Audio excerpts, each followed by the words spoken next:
It's December 8th, 1845, and another remarkable event is about to be uncovered by Arion, Rebecca, and Olly, the Retrospectors. The Irish Potato Famine is now widely understood as an avoidable catastrophe that killed over 1 million people through mass starvation. But today in history, in 1845, it was an excuse to swap recipes for Whig MP the Duke of Norfolk, who rose to his feet at a dinner marking the conclusion of the local fat stock show — the optics weren't great even then — to propose a novel solution for feeding starving Irish workers: curry powder soup. Yeah, as reported in the London Illustrated News, the Duke told his audience he had received a letter from a lady who had given her labourers an exciting new condiment, although he acknowledged that, quote, there was at first a great difficulty in getting them to take it. He continued, in India, a vast portion of the population use it. In fact, it is there to them what potatoes are in Ireland. I mean curry powder. This was apparently met with gales of laughter. And he described curry powder, for the audience, for those who may not have partaken, as being made of cayenne pepper and hot spices of different descriptions, adding that he, for one, thought it was a pleasant thing to mix with rice. I mean, the obvious thing that he was missing in proposing it as the solution, rather than rice, was that it was rice that was nourishing all of India and not the curry that they were putting on it. But yeah, he said in this speech, he said, if a man came home wet and cold and had nothing better than warm water, a little of this spice put into it would make him go warmer and more comfortably to bed than he would without it. I mean to try it among my labourers, he said, kind of really highlighting, as you said, Olly, the fact that this was so remote to him. You know, this Tory MP not realising the severity of what was being faced over in Ireland at the time. Yeah, I mean, to be fair, looking at it from a Whig MP's point of view in 1845, this is before it got really bad. I mean, what made the potato famine beyond a crisis and into an epidemic, really, was when the crop in Ireland failed not just for 1 year, but for consecutive years.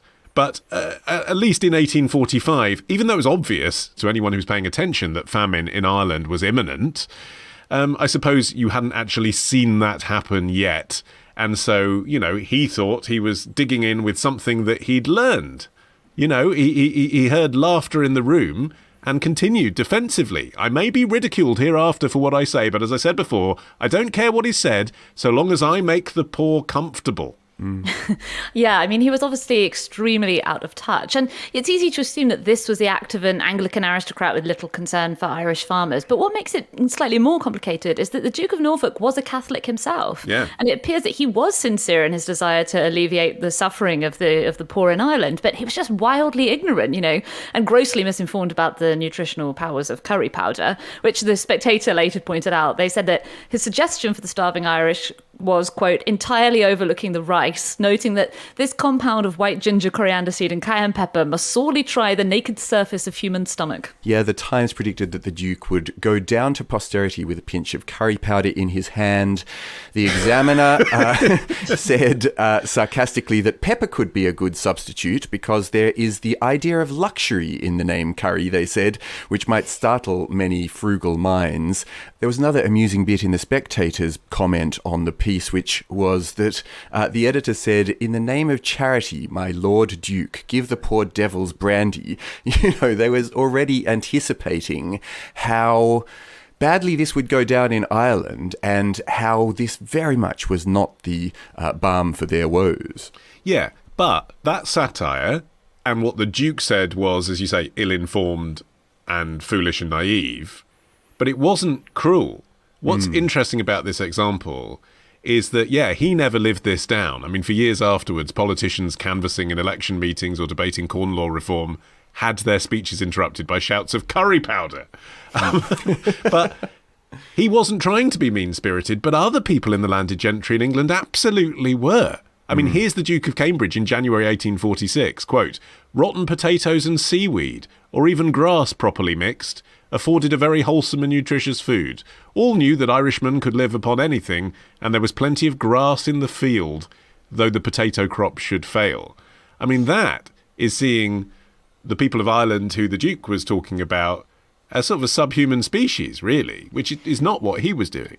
Yeah, I mean, it's become a bit of a popular history trope that Ireland's British overlords didn't care about the famine or try to alleviate it, which isn't a completely accurate picture, and we'll kind of get into what they did try to do. But some of them were, pure evil. Charles Trevelyan, who was the man the government put in charge of their response to the famine, wrote to one of his peers that the judgment of God sent the calamity to teach the Irish a lesson. And this was the person supposed to be relieving the suffering in Ireland, and you had people like the Earl of Lucan, who evicted thousands of people from his land in Ireland to avoid responsibility for them. He believed that the land in Ireland wasn't sufficient to support the population. So basically, he just thought the population should be culled. Because although Parliament had repealed the corn laws, which is the protectionist tariffs on imported corn, the landowners in Ireland were the ones who were supposed to be taking advantage of this to feed their tenants. It wasn't supposed to be used so that the British government would purchase large amounts of food and distribute it in Ireland because they knew that would be unpopular with taxpayers. It was supposed to be down to these British landowners, but they weren't taking advantage of it because it was easier for them to just deny any responsibility for the tenants who actually lived on their land.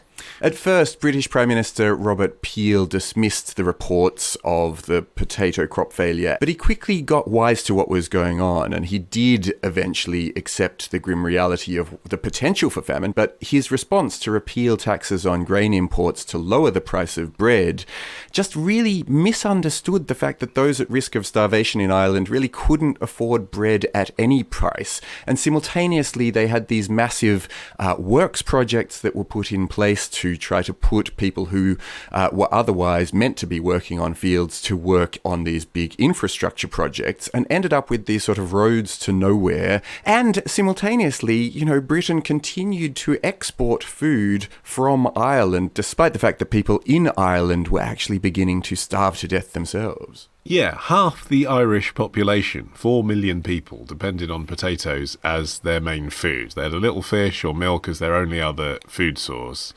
So then being asked to work their way through it, and literally, as you say, sort of die doing so, compounded the problem. What the British government did do, I mean, actually not so far removed from what the Duke proposed on this day, is create soup kitchens, but with something rather more nutritious than curry powder. Soyer's soup, as it came to be known, because it was devised by Alexis Soyer, the French chef from the Savoy Hotel. I will make it with truffle and foie gras. Do they have truffle and foie gras? Sadly not. It was drippings of unknown heritage, and we actually don't know what was in this stuff, but probably beef stock. And that did do the job for that first year of keeping a lot of people alive. It got to 1846, and the attitude of the British government was, well, we've done our bit. Yeah, one factor that worsened the situation was that money itself was quite rare in the Irish countryside. There wasn't really a cash economy. Most families lived off their own produce and then used the surplus to barter any additional food or other goods that they needed from their neighbours. So potatoes being that core crop, it meant the famine not only wiped out their staple food source, but also their means to buy anything else. So flooding the country with money wouldn't have actually brought any relief. That was kind of the problem, was that the whole economy in the countryside was based around potatoes. And then when winter set in of 1845 into 1846, the starvation was joined by deaths from cold. You had outbreaks of cholera and other diseases. Then you had this grim picture of bodies littering the roadside, displaced people from the country roaming the towns and villages, in that desperate search for food. And because the British government was so opposed to any solutions that would cost the taxpayer a lot of money, they had brought in, as you mentioned, this work scheme to kind of give the voters the impression that the Irish are being made to work for their relief. But visitors described what a ghoulish scene it was, seeing all of these starving people being made to do heavy labour like road building and, not really even being able to hold up the tools. It was all just theatre so that the voters at home could be told that they weren't being given a handout. Also, the maize that Prime Minister Peel ordered to be brought to the country, didn't arrive promptly. It didn't really get there until February 1846.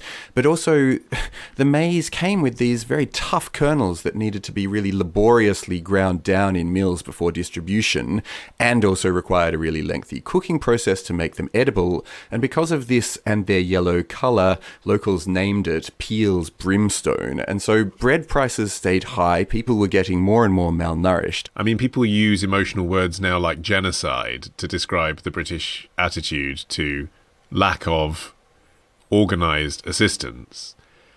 And that's maybe a bit strong because clearly there were people whose intention was to try to do something and evaluate what it should be, and they spent so long evaluating that lots of people died in the meantime. But, it's clear that the issue really came down to the fact that Ireland was being governed from Britain and a lot of British people didn't like the Irish. I mean, it's all okay now, of course, because in 1997, Tony Blair apologised, which does feel just a little bit too late. I don't know. I told you they were getting round to it. It just took 140 years. And so another week of retrospecting ends. But next week begins a day early at Club Retrospectors. Join us now to get an exclusive episode every Sunday. Patreon.com/retrospectors.